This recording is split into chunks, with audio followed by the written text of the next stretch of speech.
hay reefu an oduu ammee jee gadhiifnaan ni hijibdaa maarree hay waan poolisiin affaar jette poostii isinii godhe gartammoon gar ajaa'ibuma rabbiitii bar ummanni faarsee bulaa jedhaniin kun bar ummatuma rabbi jecha faarsee bulaa juu kaniinan guyyaan je'ee fi gaafaan maqaa kana baase poosti godhu jiru lakkii haftaamuu lammuun nuu himee guyyoo waariyoo nuun jee mee guyyoon sun gabbee aanaa jeju nuti jecha namni jee nuti ilmaan taayyee danda'a ilmaan jaawar Muhammad ilmaan marroo dirriba jecha namaan fayyadamnu nuti jecha uummanni fayyadamna malee sigale jechaanan guyyaa hunda wajji poostii isinii godhu lakkii haftaamuun akkana nuuni jeen hay qafo isin mataa namaatii yaaddanii puruufii haas kennu an puruufiin isinitti kenne ammaas poolisoota puruufiin isinii poosti godhe poolisoonni kana ja'a jee sigale hay hin taane ni hijibdaa way maal taatansa bilziqennaan marahattee wallahi dhuga وعليكم السلام ورحمة الله وبركاته بغنا جان دفتن هم دكيسن وما ينبايت شير قولا أكو ما بيكمو يرون قيو مرة ججباتشات ديمتي علمو باتي جهافا علمو أمتا جهافا تدوكانو غرغرتخنو شانيتو أسيت تشارجي قولتي يعني إلو أباب ورتي علمان قتن سنگرتن سيغنا شانين انجرتو أبامسيفني واتكن جراني بيتنا قدي بيتي جاءني دران هاسوان إيسا دفتيتي ilmaan kana gataniinis gaafiidha beeku ummanni keenya gaafiitti dhiyeessu qaba shaneen tun Isaa dufteeti nama kana fixanii jettanii gaafachuu qabdanii jechuu sigale waalaikum salaam wa rahmatullahi wa barakatuh nuti ragaan malee waa takkayyaan maqaas waan nuti godhinitti argachuun barbaannu sigale saniifuu akkasin nu beekaa nuti oduuni nan fidu ittuma dhuftan سيقول إنتو ما دفتن أما دبين أفاري اتخاذ شيطان تجمع بر شيطان تجخو نسيبا قبو وقيسنين جنو الرقا وجيني نما أنغو فدوخا قويا نسيبا قبن نما كملليكي يادو نما كباي سيادو خقويا أكا أباي ساندلتين شيطان تجخانو كفر ربنا قرسيسين أما لفتي قرتي ديجيتال الدنيا قدتي جرتي أكا غافة مليليك أكا غافة دارجي أكا غافة وياني سنيمتي نما تقوى الجيسو دي سي خبالان الدنيا تنقوتو سيارك إني كا غافة مليليك تنجرات دجا يرون أكا غافة مليليك نيمتو في سيقل إني كباخي جا مليليك تنجرات دجا يرون أكا سنيمتو في جاج نسيبا كبوبر نما نسيبا كبنان موتو ما قال لك شيطان تجانا كفر ربنا قرسي سيقل سنقبران هيون نخون قيارا سيقالي هيون نقباتا أخون كربين اتقرتي قديس سيقالي أي جارو قوة خانا بربري خانا ميتا خانا خيسة سوكيت متخاية تاني سيقالي بالذكر نانكو وي قرير راندام سنو بك إني خاين قرر سيقالي وي بالذكر isi waan kana laaltani quba barbare mitmita asitti fiteeduma tikhaayetaani bakka san kaaye abooma iyyiti bildigin anuun beekuja itti kaayeetuma taasi ay bildigin da qiyamuma qabate qiyamuma qabate akkuma khophaan qabsaayinitti khophaan nyaattan abadan hindandayamu siinje hindandayamu ندندي أمته خيني في تابو كيسا سيقله فري تايي دندا جامي فري تايي دندايا فري ورا غرتي بوليتيكالي ورا سياسة فري جاي سنين رامفتنا تايي دندايا لينج أسبا قوتي إفكرني غرتي أرتوكم ما خنا سبا سبلمي وجلي نو تراريخوتي فري تايي دندايا جا سيقله هيوتا خينياف سقليته خدو إف رحمة خدتشو خجرو في سجليتهون دركمايتشو فري تايي دنداجا وعليكم السلام ورحمة الله وبركاته أما يرو دلقاتي مي سجنتان دفي في التين كتاي سمال قوتن invite share gootaniiti waliin gaggeessanii jechuudha. Akkuma beekamu haala yeroo jetti haalli yeroo har'a mootummaan Affaar ibsa akkumaan isinii poosti godhe Affaar keessatti rabshaa guddaatu amma dura dhalate har'a gartee dhiibatee gabbee malee rabshichi har'aatii miti jechuudha. Obboleessaa ministeertitti raayyaa ittisaa san nama qabateeti Eeltiraa keessatti leenji'u jira. Isa santu gad dhufee poolisoota hunda keessa seenee girgiriin taatee jirti. Mootummaan beezii hin qabne. Mootummaan ummata keessaa bahe miidhu. Mootummaan ummata isaa dildila tahee aangoo isa qabachiise hin kabanye. Itoophiyaa keessa mootummaan beezii hin qabne hin mo'atu. Amma jaawarriin dabalatee hayyoonni keenya marroo dirribaa fa'aa maaliif akka sodaataman ummata isaanii bira fudhatama qabanii jiru. Sheeyxaantichi wanni akka jibbamuuf wanni akka tuffatamuuf ummata isaa biratti fudhataman qabu jechuudha.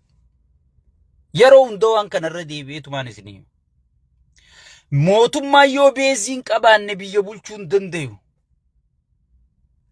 Dur namni Itoophiyaa juuhan ummata Amaara juuhanatti irkateeti. Amaara kana wajji biyya bulchaa jechuudha. Sigale. Hoteela taatu mana Amaara kana nyaatan, dhalaa taatu waraanni Amaara kana sii fayyadama. Waa hedduu laayifii gartee social life kan jaaniin kana ummata kana wajji qabaataniiti ummata kana irratti irkataniiti warra sabboontota ifiin juuhana miidhuu turanii jechuudha. Sigale miidhuu turanii jechuudha. Sheeyxaantichi dhufeeti dhiiga nama hundaa dhuguu seenee wallaalummaan isaa nama hunda jalaa yaaftee jechuudha. Itoophiyaa Oromoon hoggii Itoophiyaatti dubbatte dirqiidhaan Itoophiyaa tanatti jechuu jirra malee akka nama qullaa deemitti ilaalu jirti jechuudha. Itoophiyaa waan jaamu kana Oromoon gurraanuu dhagahuun feetu jechuudha. So saboonni Itoophiyaa miite hundinuu akkasii jechuudha. Saniifuu mootummaan beeziin qabaanne mootummaan bara amma asitti irkadheetiin taa'ee haasa'u jira yoo wanniin ittiin irkanne hin jiraanne kamittiin taa'amee naa'e mootummaan bakkatti irkatu qabaachuu qaba jechuudha. Kun bakkatti irkatu hin qabu. Bakki inni keessaa hin dhufe jee himatu Oromoodha. Oromoon tan halkanii guyyaa gudeechisaa fixaa jiru tana jechuudha. Mootummaan kun beeziin qabu jechuudha. Saniifuu har'a gartee Affaarilleen kana jala bullaa jettee sigale Affaar wanni ganda tokko hin geenye Affaarilleen sigale waan akkanaa godhu jirti sigale. Saniifuu kun oduu aammee amma dhuftee jechuudha.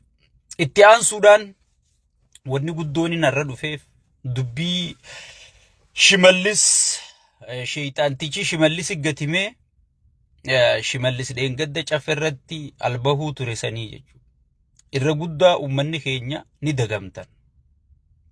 Waa irraanfachuu jaan irra guddaa shorti memorii qabdanii nuun jaan. Mee Sibahat Naggaati wajjiin hayyoonni kun jaaramee biyya qabachuu deema abadan hin danda'amuu je. Mee namni yaadu tokko akkamitti marroo dirribaatu Sibahat Naggaati wajjin adduulaa jaa. Jaawar Maammadii Sibahat Naggaati wajjin adduulaa jaa. Dr. Tsaggaa'eetu Sibahat Naggaati wajjin adduulaa. Profeesar Maammadiitu Sibahat Naggaati wajjin adduulaa. Meenuu fi Sibahat Naggaa eessa wal beeyna? Warri amata 27 Sibahat Naggaati wajji Oromoo rashanaa ture. Oromoo hiisisaa ture. Qeensarraa guuraa ture eenyu? Abiyyiimi. Sheeyxaanticha kanaami. Shimallis fa'aami. Addisuu Araggaa fa'aami. Fiqaaduu Tasammaa fa'aami. Awwaluu Abdii fa'aami. Mee qabsoon Oromoo eessa Sibahat beeyti? Sigale. Kijibalaal uummanni keenya akka sirriitti adda baafattaniif hin isin dhufee jechuudha. Sibahat Naggaati wajji dhufuu deemanii. Sibahat Naggaa qabsoon Oromoo itti naajamtu. Shimee keenya siif deebifna. Dhaggeeffadhu. Hoggii namichi waa sitti himu akkuma namichi sitti hime dhuftee gadi nalbayin namni illeen si tuffata. Namni illeen gartee sanabni kun nama yuunivarsiitii illee dhaqee qalama harkaan qaqqabatee maaluma ta'ee siin jechaa jira sigale. Silaa'u garaan akka naman goon hin qabu. Yakka guddaa keessa si naqe. Harka dhiiga si godhe. Si gale. Dhaloota keetii walit duyde si galche. Nama hunda si jibbisiise. Nama hunda si jibbisiise. Wanni gootu obboleessa kiyya. Sibahat Naggaatii fi qabsoon Oromoo walilleen beeytu ittillee naajamtu jechuudha. Qabsoon Oromoo qabsoo Sibahat Naggaa fa'aa dura uumamte. Qawween arra marroo dirribaa dha'u jiru qawwee elemoo qilxuu dhaye. Elemoo qilxuu Sibahat jaaramuudhaaf Sibahat Naggatti naajamne. Qawween arra marroo dirribaa dha'u jiru qawwee jaarraa abbaa gadaa dhaye. Jaarraa abbaa gadaa Sibahat Naggatti naajamne. Qawween arra gartee marroo dirribaa dha'u jiru protestiin arra Jawaar Mohaammed oofu jiru hayyoonni keenya oofu jiru. Gabaabdutti qabsoon arra hayyoonni keenya oofu jiru qabsoo waaqoo guuturraa nu dhufte. Akka uletti hayyoonni kun walit dabarsaa dhufee jechuudha. Qabsoon teenya qabsoo namatti haajamtuu miti. Qabsoo heeraa fi seera guuttatte. Qabsoo if dandeessu. Qabsoo ummata jabaa qabdu. Qabsoo ummata hidhata onnee qabdu. Qabsoo ummata ifitti amanu qabdu jechuudha qabsoon teenya. Qabsoo OPDOllee barbaaddu miti. Qabsoo Sibahat Naggallee barbaaddu miti. Qabsoo Fannollee barbaaddu miti. Tana gurra si calawu. Hayyoonni kun osoo nama guddaa kanan qabaanne. Osoo ummata kabajamaa kanan qabaanne. Osoo ummata gartee isinuu qabsaa'ee wayyaane jalaa isin bilisoomsu kanan qabaanne. Dhuga Sibahat Naggaatii wajjin dhufuu deemanii jettee yaadda jechuudha. Si caalaa ummata kana keessa jaalataman. Si caalaa ummata kana bira fudhatama qaban. Meesii fi isaan laayif irra turtan. Ati 300 ilaaluu ture. Isaan 10,000 ilaaluu ture jechuudha. Miidiyaa tokko qofarra miidiyoota adda addaatiin dhiisiga. Sigale. Osoo walit deebisanii haga ammaa waan ummata isaan laalee isaanirraa barumsa fudhate. Osoo walit deebisanii ama torban hanga isin aangoo qabattan kana warra hayyoota kana laalee turre hedduudha jechuudha. Warra hayyoota kana laalee turre hedduudha jechuudha. Arra wanti ni oowa. Gandi keenya kun ni oowa. Dhiifama. Warra hayyoota kana keenya laalee kanaa turre hedduudha jechuudha. Sanuu qabsoon Oromoo saniifuu qabsoon Oromoo Sibahat Naggatti na haajamtu adeeru. Sibahat Naggaa katti haajamu isin. Isaayyaas jettan katti haajamu isin. Kadheen gadda kadhatee waywaatee miilarra kufee sheexaantichi hootti kireena wajji cabsiyee yaa abbaa kiyya. Asii fuudhee qubeellaatti kaayyatee wajjiin rakkatee jimma hunda geessee gola hunda geessee namicha hanga inni gahu mizaanee laalee achi. Ati polotikaa ijoollee ooftaati deema siinurraa kan je'een Jawaar ozoon hin taane, Marroo ozoon hin taane, Saggaayee ozoon hin taane, Profeesaroota Mahammaffaa Baqqalaa Garbaa hayyoota keenya gurguddaa san ozoon hin taane sheexaanticha kanaa jechuudha. Sigale. Sila akkam jechuu qabda. Akkamis Sibahat Naggaa nu amanuu dhabee, ilmaan isaa amanuu dhabee, warra ifi ijaare amanuu dhabee, sigale. Akkamitti isa hawwachuu dandeessanii? Jettee faasilaa quudhaa hayyoota kanaa kaa'uu qabda. Qabsoo teenyaa kaa'uu qabda malee. Sigale. Sibahat Naggaatu isin bite. Abadan qabsoo Oromoo akka nama Oromoo jiraachisu jirtaati. Akkuma Sibahat Naggaatii wajjin Oromoo qadhabdanii qadhabuutti hin jirtu. Akkuma sirna nafxanyootaati wajji Oromoo qadhabu turtanitti qadhabuutti hin jirtu. San caalaa qadhabuutti hin jirtu. Sirni sunuu sirna keessanirra wayyaa ta'een argamne. Sigale. Saniifuu wanni ati beekuu qabdu, wanni adda sii baasuu qabu qabsoon Oromoo Sibahat Naggatti hin haajamtu. Sigale. Yaa ergamaa sheexaana. Qabsoon Oromoo Sibahat Naggatti hin haajamtu. Qabsoon Oromoo Fannootti illee hin haajamtu jechuudha. Qabsoon Oromoo ummata hayyoota qabdi.